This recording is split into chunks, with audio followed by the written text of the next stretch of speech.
Assalamualaikum warahmatullahi wabarakatuh. Halo semuanya, perkenalkan nama saya Muhammad Riana dengan nomor NPM 2321700101. Di video kali ini saya akan menjelaskan mengenai negara berkembang, yaitu negara Suriah yang terletak di kawasan Timur Tengah, yang dimana kita akan membahas mulai dari profil negara, lalu kondisi geografisnya, kondisi 5 lapisan geosfernya, iklimnya, batuan dan tanahnya, flora faunanya, dan kondisi sosial budayanya, serta kaitkan dengan 10 konsep geografi. Penasaran kan? Yuk simak dalam video tersebut.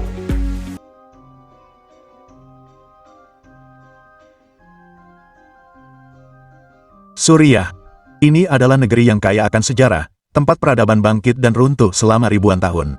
Di luar narasi sejarah, ada Suriah yang lain, negeri dengan pemandangan yang dramatis. Bayangkan pegunungan yang menjulang tinggi, lembah yang subur, dan padang pasir yang luas yang berkilauan di bawah terik matahari. Dari puncak Gunung Herman yang diselimuti salju hingga dataran gurun Suriah yang gersang, negeri kuno ini menawarkan hamparan pemandangan yang menakjubkan. Kontras pemandangan yang dramatis ini adalah bagian dari apa yang membuat Suriah begitu menawan.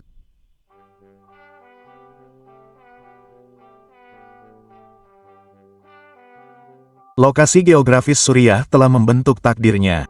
Berada di persimpangan Asia, Afrika, dan Eropa, Suriah telah menjadi jembatan penting antara timur dan barat selama berabad-abad. Rute perdagangan melintasi padang pasir dan pegunungannya, membawa barang, gagasan, dan budaya. Arus orang dan pengaruh ini telah menciptakan warisan budaya yang kaya. Kota-kota yang hancur berdiri sebagai saksi bisu perjalanan waktu, tembok-temboknya yang runtuh mengisyaratkan masa lalu yang gemilang. Nah, kita tadi sudah menyaksikan video tersebut.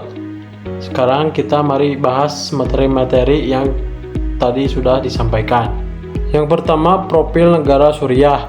Nama resmi Republik Arab Suriah. Luas wilayahnya mencapai 185.180 km persegi. Letak astronomisnya 32 derajat sampai 37 derajat lintang utara dan 35 derajat sampai 43 derajat bujur timur. Untuk batas-batas wilayahnya, di bagian utara berbatasan dengan Turki, di bagian timur berbatasan dengan Irak, di bagian selatan berbatasan dengan Yordania, di bagian barat berbatasan dengan Lebanon dan Laut Tengah. Untuk bahasa resminya yaitu bahasa Arab, agamanya mayoritasnya Islam dengan minoritas Kristen dan Alawi. Bentuk pemerintahannya republik dengan sistem presidensial, dan untuk mata uangnya yaitu Pound Suriah. Yang kedua ada kondisi geografis. Suriah memiliki wilayah yang bervariasi, diantaranya di bagian barat ada pegunungan anti Lebanon dan pantai Laut Tengah. Di bagian tengah ada dataran subur lembah, sungai Orontes dan Efrat. Di bagian timur dan selatan ada gurun Suriah atau Sian Desert. Yang ketiga ada kondisi 5 lapisan geosfer di Suriah. Yang pertama ada litosfer, didominasi batuan sedimen di dataran dan batuan kapur di pegunungan. Sering mengalami aktivitas seismik karena dekat patahan besar. Nah, ini itu termasuk ke dalam 10 konsep geografi, yaitu morfologi dan pola. Yang kedua, ada atmosfer. Beriklim kering dengan curah hujan rendah dan suhu tinggi di sebagian besar wilayah. Nah, ini itu termasuk ke dalam 10 konsep geografi, yaitu lokasi dan interaksi. Dan yang ketiga ada hidrosfer. Terdapat sungai Efrat atau sumber air utama, sungai Oronton, serta waduk buatan seperti Danau Asad. Nah, ini termasuk ke dalam 10 konsep geografi, yaitu interdependensi dan nilai kegunaan. Yang keempat ada biosfer. Flora fauna terbatas di wilayah gurun, tetapi beragam di wilayah pegunungan dan lembah subur. Nah, ini itu termasuk ke dalam 10 konsep geografi, yaitu diferensiasi area. Dan yang kelima ada troposfer. Penduduk terkonsentrasi di kota besar seperti Damaskus dan Aleppo. Sebagian besar bekerja di sektor pertanian dan perdagangan. Nah, ini tuh termasuk dalam 10 konsep geografi, yaitu aglomerasi dan pola. Yang keempat ada iklim, cuaca, dan musim. Suriah beriklim Mediterania di barat, lembab dan sejuk saat musim dingin, panas kering saat musim panas, dan iklim gurun di timur. Curah hujannya lebih banyak di daerah pegunungan barat, sedangkan bagian timur sangat kering. Untuk kaitan dengan konsep geografinya, yang pertama ada lokasi, yang dimana letaknya di Asia Barat mempengaruhi iklim kekeringannya. Yang kedua ada jarak. Semakin jauh dari laut tengah, curah hujan makin sedikit. Yang ketiga ada pola. Pola persebaran hujan menurun dari barat ke timur. Dan yang terakhir ada diferensiasi area. Perbedaan iklim menciptakan variasi lingkungan dan aktivitas ekonomi. Yang kelima ada batuan dan tanah di negara Suriah. Suriah memiliki batuan kapur dan basalt di barat serta tanah aluvial subur di lembah sungai seperti Efrat.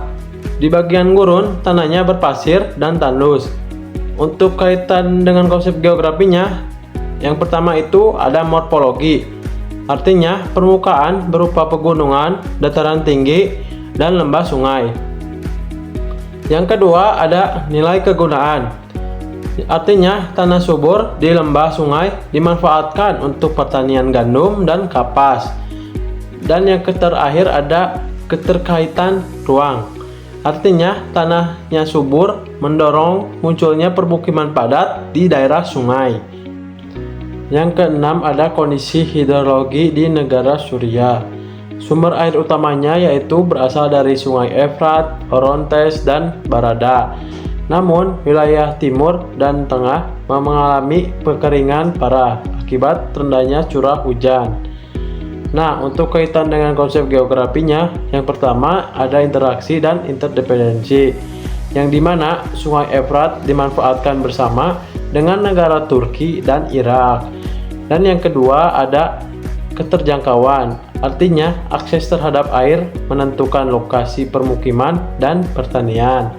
Dan yang ketiga ada nilai kegunaan, artinya air sungai vital untuk irigasi dan sumber air minum. Yang ketujuh ada flora dan fauna di negara Suriah.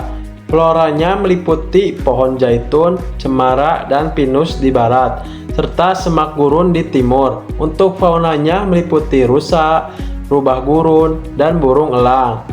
Nah, untuk kaitan dengan konsep geografinya, yang pertama ada pola, yang dimana vegetasi alami mengikuti pola iklim dan ketinggian. Yang kedua ada diferensiasi area, yang dimana wilayah pegunungan lebih hijau, sedangkan dataran rendah gersang. Dan yang ketiga ada nilai kegunaan, yang dimana tanaman zaitun dan gandum memiliki nilai ekonomi tinggi bagi masyarakat. Yang kedelapan ada kondisi sosial budaya di negara Suriah. Penduduk Suriah mayoritas Arab dan beragama Islam dengan bahasa Arab sebagai bahasa resmi.